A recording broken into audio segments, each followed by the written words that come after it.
ॐ नमः सिद्धेभ्यः।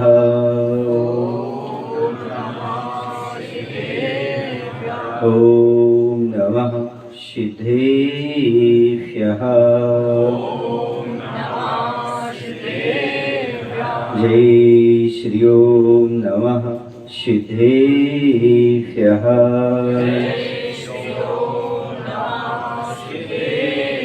मंगलम भगवान वीरो मंगलम गौतमो गणी मंगलम कुंद कुंदार्यो जैन धर्मोस्तु मंगलम। सर्वमंगल मांगल्यम सर्वकल्याणकारिकं प्रधानं सर्वधर्माणां जैनं जयतु शासनं जैनं जयतु शासनं। बोलिए अहिंसा परमो धर्म की जय। देवादिदेव श्री पारसनाथ भगवान की जय।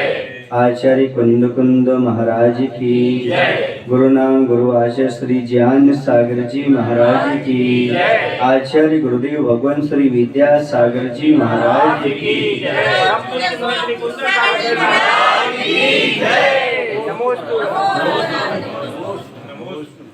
पर्यूषण पर्व पूर्ण हो जाने के उपरांत श्रावक बड़े हर्षोल्लास के साथ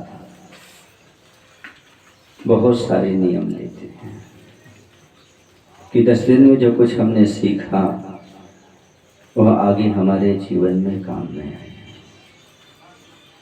हकीकत तो ये है कि यदि पढ़ाई देने के बाद, पढ़ाई करने के बाद परीक्षा ना हो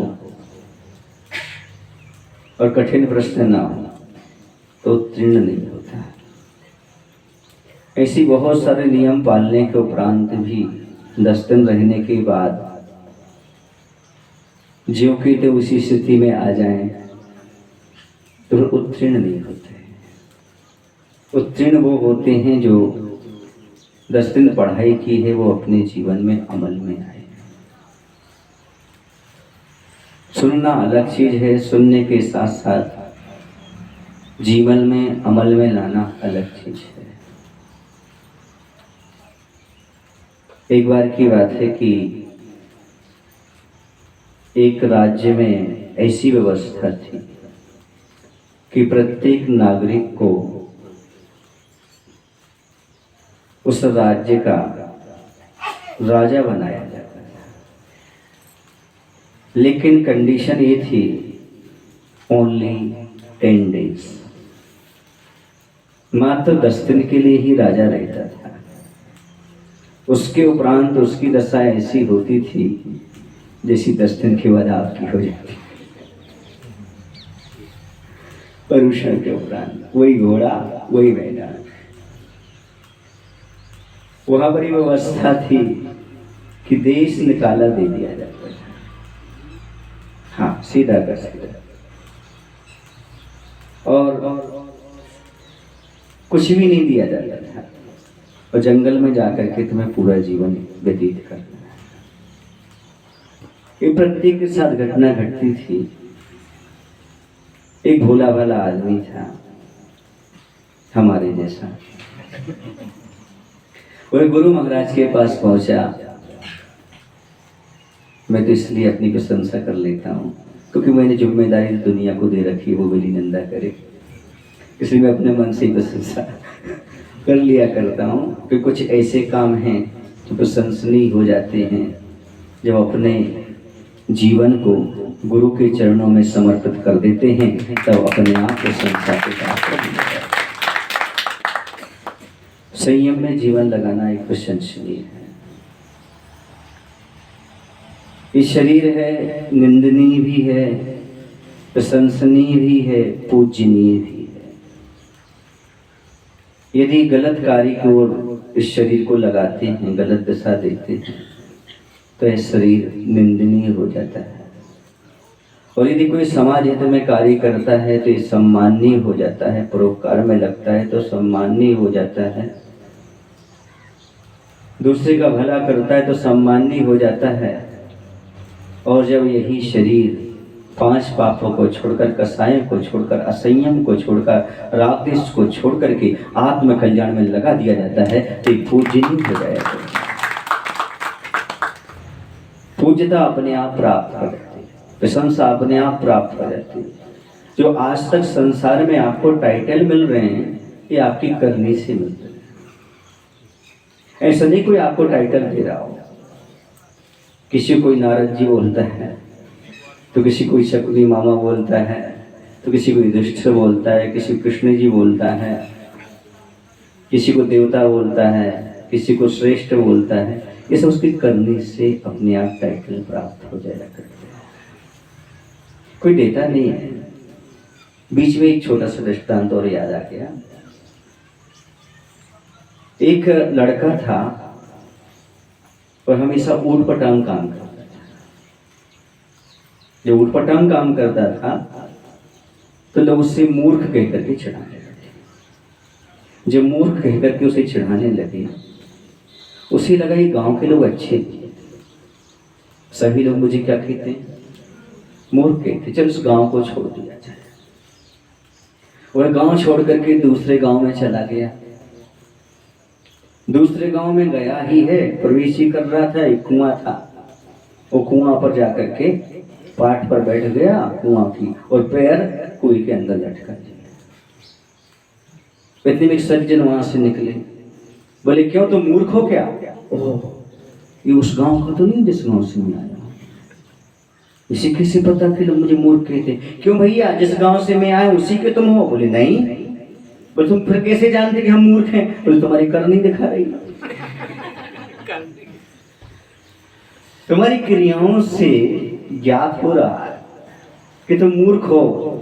याद रखो, गांव बदल लेने से, नाम बदल लेने से टाइटल नहीं बदलते जब तक आप अपना नेचर न बदलो, स्वभाव बदलने की आवश्यकता है। ना तो नाव बदलने की जरूरत है नाम की, और ना गांव बदलने की है, और ना किसी को कोसने की जरूरत है। हकीकत तो यह है, हमारा जैसा स्वभाव होता है वैसा समाज पर और दूसरे पर प्रभाव पड़ता है। आप लोगों का कैसा नेचर है मुझे नहीं पता। आपका नेचर अच्छा है, कितने लोग आपके अच्छे नेचर हैं ऐसा कहने के लिए सिग्नेचर करने के लिए तैयार हैं।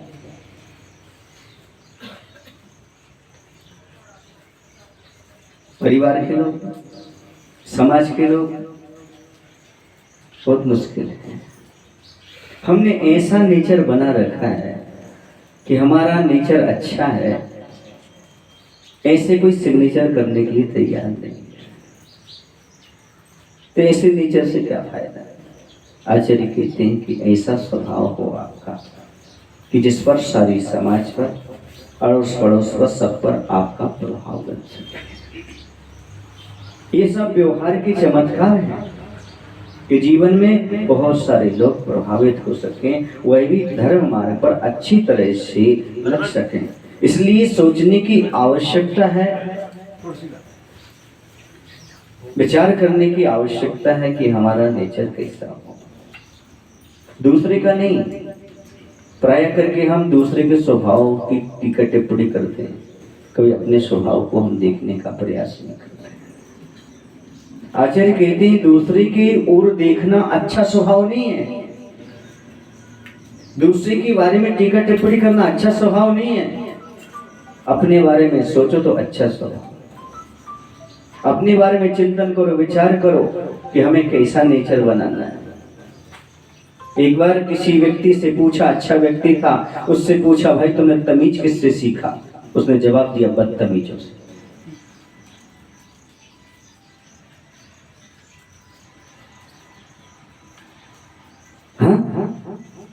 बदतमीजों से भी कभी तमीज सीखा जाता? हाँ। कैसे सीखा जाता है? वो जो काम करते हैं वो काम हम नहीं करते, हमें तमीज आ गया। बस दूसरे की बुराई देखो तो इसलिए नहीं देखो कि 4 लोगों से बोलो, इसलिए देखो कि बुराई हमें नहीं करनी। जो कार्य मूर्ख लोग करते वो नहीं करोगे, अपने आप विद्वान हो जाओगे। विद्वान बनने के लिए बहुत बड़ी बात नहीं करना पड़ता। जो मूर्ख लोग काम करते हैं वो मूर्ख लोगों का काम हम नहीं करेंगे, निश्चित रूप से आप ज्ञानी बन जाएंगे। तो टाइटल की बात चल रही थी, अपने स्वभाव पर आधारित है, थोड़ा हमारा अच्छा स्वभाव हो। मैं कहा करता हूं हमारा स्वभाव ऐसा होना चाहिए जहां आप जाने वाले हैं वहां के लोग आपका इंतजार करें, और जहां आप रह रहे हैं वहां के लोग आपसे प्यार करें, और जहां से आप चले जाओ वहां के लोग हमेशा याद करें। ऐसा नेचर है अपने पास।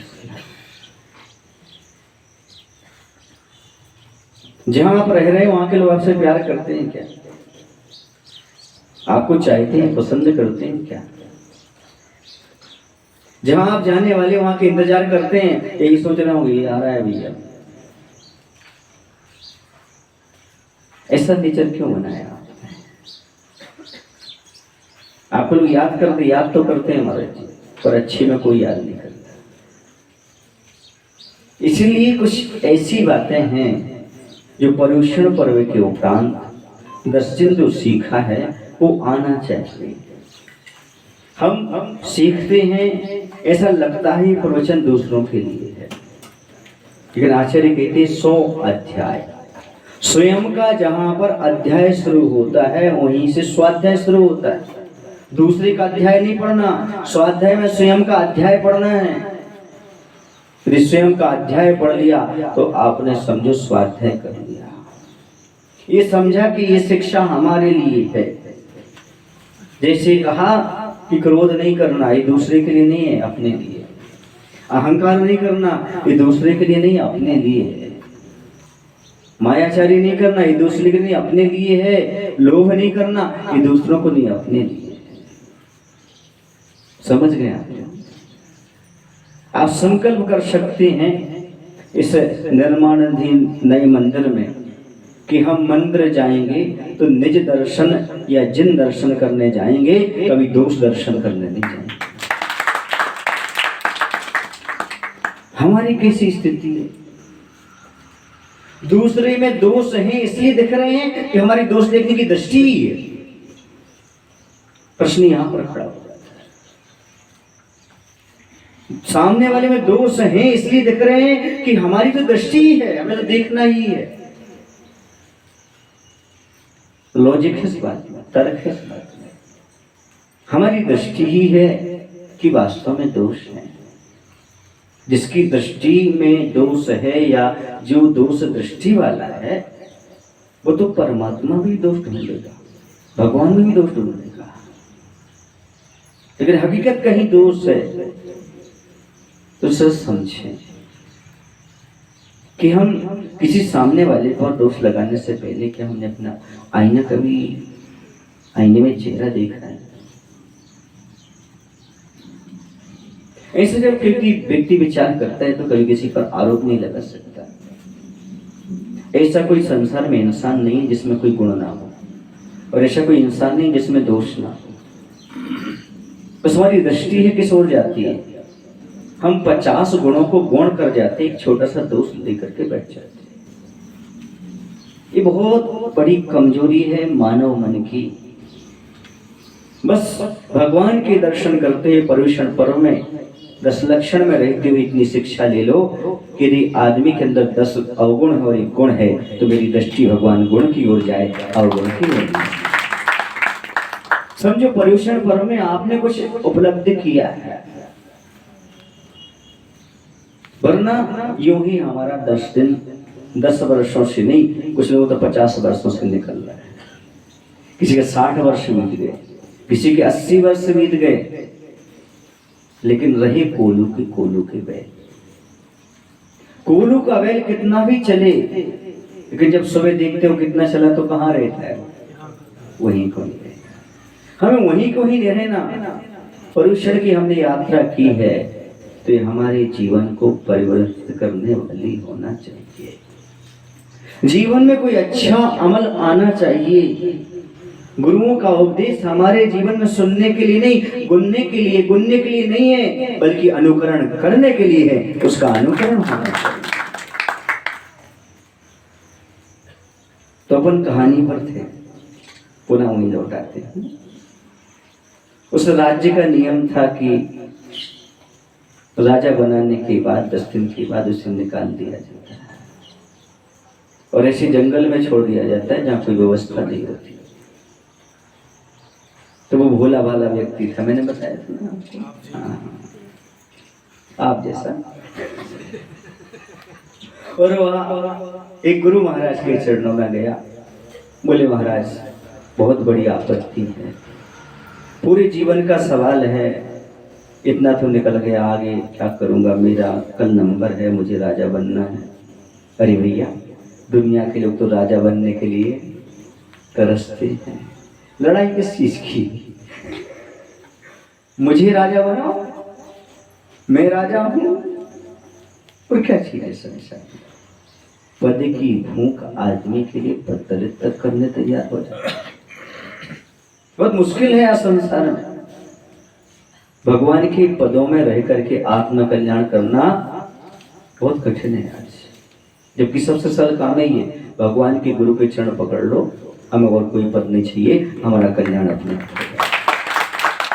ऐसा आदमी सोच नहीं पाता, ऐसा आदमी माइंड में ला नहीं पाता, क्योंकि अहंकार नहीं छूटता ना।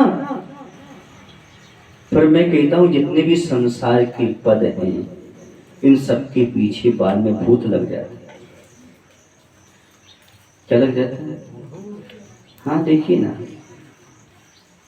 जितने भी मंत्री संतरी हैं, देश के हों चाहे समाज के हों, भूतपूर्व क्या लग जाता है? क्या भूतपूर्व प्रधानमंत्री, भूतपूर्व मुख्यमंत्री, भूतपूर्व तेंदुखेड़ा जैन समाज के अध्यक्ष, भूतपूर्व कौन से लग जाते हैं? भूत लग जाते हैं। जितने भी तुम लोगों के पद हैं डॉक्टर साहब, इन सबके आगे क्या लग जाता है बाद में? भूतपूर्व लग जाता है। धन्य गुरु महाराज ने जो हमें पद दिया, मुनि महाराज का पद जो अभूतपूर्व है, इसमें कभी भूत लगने। एक सावक का पद है, एक साधु का पद है, जिसमें भूतपूर्व लगने नहीं है। कोई सावक बनना नहीं चाहता, कोई साधु बनना नहीं चाहता। क्या मिलेगा? सावक तो सभी है, साधु तो बहुत सारे हैं, हम थोड़े अलग दिखें। इसी का नाम तो अहंकार है। अलग दिखने की स्थिति ही अहंकार पैदा करती है। मेरी अलग पहचान हो। अच्छा तुम्हारी अलग पहचान है? अच्छा तुम्हारी 3 आंखें हैं क्या? 4 हाथ हैं क्या तुम्हारी जो अलग पहचान है? अलग पहचान आदमी की पद से नहीं बनती, अलग पहचान आदमी के उसके अच्छे स्वभाव से बनती है। उदारता जैसे गुण हो, सबको लेकर चलने वाले गुण हो, मिलनसारिता हो, समाज के हित में कार्य हो, कसायों की मंदता हो, दूसरे को सहन करने की क्षमता हो, किसी की बढ़ती को देखकर ईर्ष्या भाव ना आए, ऐसे जहां परिणाम आ जाते हैं वहां व्यक्तित्व एक अलग हो जाता है। ऐसा व्यक्तित्व के धनी बनने का प्रयास करो। ये तो सब क्षणभंगुर है, इसमें कुछ भी मिलने वाला नहीं है। इसमें राज समाज महाग कारण बैर बढ़ावन हारा, ये सब बैर बढ़ाने वाले। और उसने गुरु महाराज से निवेदन किया, महाराज बता तो हम इससे कैसे छुटकारा पाए? पूरी दुनिया के लोग तरस रहे हैं राजा बनने, और तुम कह रहे हो कि मैं राजा नहीं बनना है। बोले राजा बनने तैयार हैं, पर बाद में भिखारी कौन बनेगा? समस्या तो ये है ना, राजा बनने के लिए 10 दिन का सुख नहीं, सुख हो जाना ये चिंता में कि अब 3 दिन बचे, 4 दिन बचे, 1 दिन बचा, 2 दिन बचे, इसी में हमारा हो जाएगा, क्या करें? तो महाराज ने कहा सुनो बेटा, घबराओ मत, यदि तुम्हें 10 दिन का राज्य मिलता है, तुम हो गए राजा, सारी देश की संपत्ति किसकी हो गई? तुम्हारी हो गई। अब एक काम करो, जंगल में जहां तुम्हें छोड़ा जा रहा है वहां पर अच्छा भवन बनवा दो 10 दिन के भीतर। तो बना दो, भवन बनवा दो, नौकर चाकर भेज दो, सारी फैसिलिटी करवा दो, जीवन भर की व्यवस्था कर लो। राजा हो आप, अभी तो कोई रोक टोक तो है नहीं है। और निजी संपत्ति बना लो आप, तो निजी संपत्ति बन जाएगी। 10वें दिन जाओगे वहां जाकर के बड़े आनंद से ठाट बाट के साथ जीवन निकाल लो। इतना खुश हुआ, इतना खुश हुआ साधु के वचन सुन करके, जितने शायद तेंदुखेड़ा वाले खुश हुए होंगे।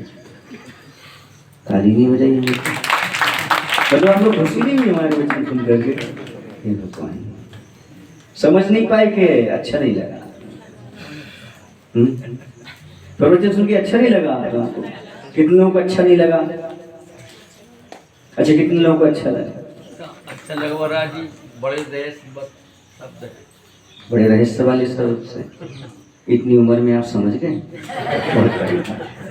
यदि आदमी ये समझ जाए कि रहस्य बड़े शब्द हैं, इन्हीं रहस्य से तो आपके जीवन का रहस्य खुल सकता है, रहस्य का उद्घाटन हो सकता है। बस ये राज की बात नहीं, महाराज की बात है, महाराज की बात है। और खुशी खुशी जाने लगा। सारे परिवार के कहने लगे तो पागल हो गया, साधु के पास क्या गया, उसने सी क्या हो गया? बोलो ना भाई, आप लोग कोई बोलते होंगे परिवार की, ये तो पागल ही हो गए। जब महाराज के पास ही रहता है, जब भैयावती में लगा रहता, हरदिया में लगा रहता, प्रवचन में लगा रहता, लगता है क्या हो गया?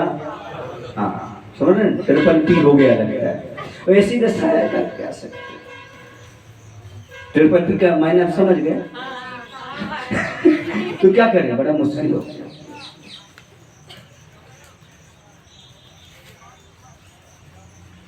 सारे लोग बेचैन हैं। 10वें दिन इसे देश से बाहर निकाला जाना है और ये उचक रहा है, बड़ा खुश हो रहा है। ऐसा क्या महाराज ने दे दिया, ये बहुत खुश हो रहा है। सबने कहा भैया क्या हो गया? पत्नी ने पूछा, सब अरे कुछ नहीं, वो तो 10वें दिन मालूम पड़ेगा।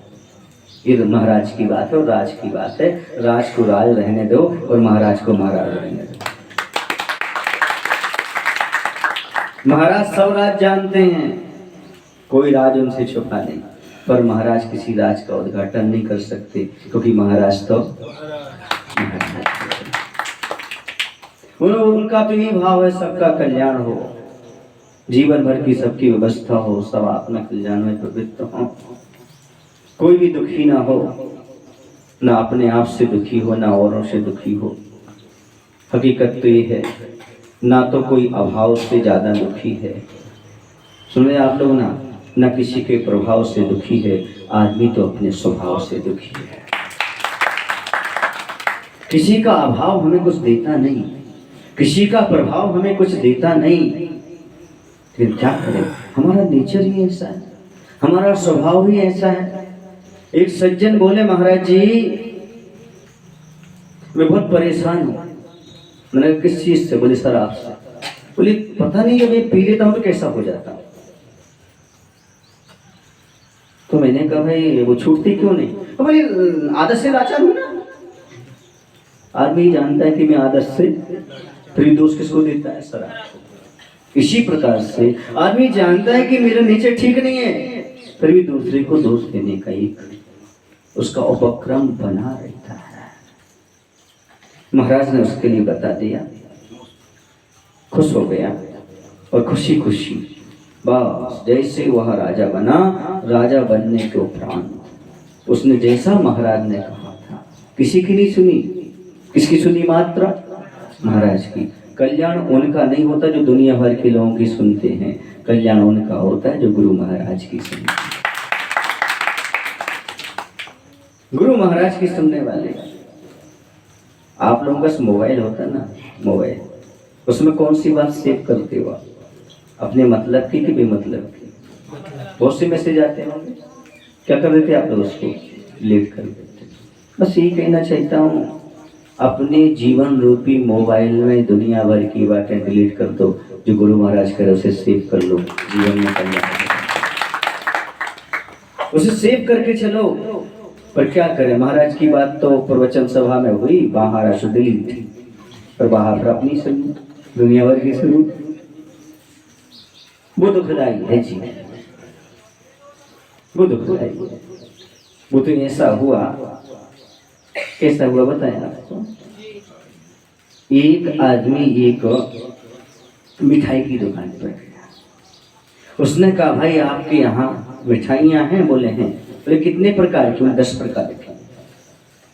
कितने प्रकार की हैं? 10 प्रकार की। 10 प्रकार की मिठाइयाँ एक भाव की, एक से भाव वाली। अच्छा एक काम करो, आप 50 ग्राम 50 ग्राम सब तोल दो। कितनी तोल दो? 50 ग्राम सारे की सारी, जैसे हमने तोल के दी ना 10 दिन में, हमने सोचा सबने ले नहीं होंगी वो तो 50 ग्राम तोलवा ली, सबने तोलवा ली, सब बैठ गए एक साथ तोलवा ली सबने। अब बोलिए इसको गटर बटर करो। ये भैया इतनी अच्छी मिठाई का कर रहे थे उनको, गटर बटर समझते हो आप? मिक्सचर कर लो इसको, इनको मिला दो और मैश कर दो। मैश करवा दी, मिला ली। बोले अब इसमें से 50 ग्राम तोल के हमें दे दो। समझ गए हो ना? बस तेंदु खेड़ा की जैसी स्थिति। महाराज हम सारी की सारी मिठाइयाँ 10 दिन तक देखते रहे। क्षमा की, माधव की, आजव की, शौच की, सत्य की, हमने सारी मिला ली और 50 ग्राम तौल के रख ली। लेकिन जब लेने की बात आई तो हाथ जोड़ के आ गए परिधान, 50 ग्राम चाहिए।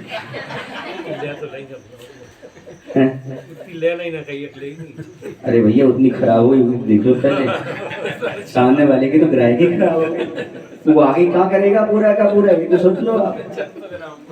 50 ग्राम जितना प्रॉफिट नहीं उतना कैसे बनिया हो आप?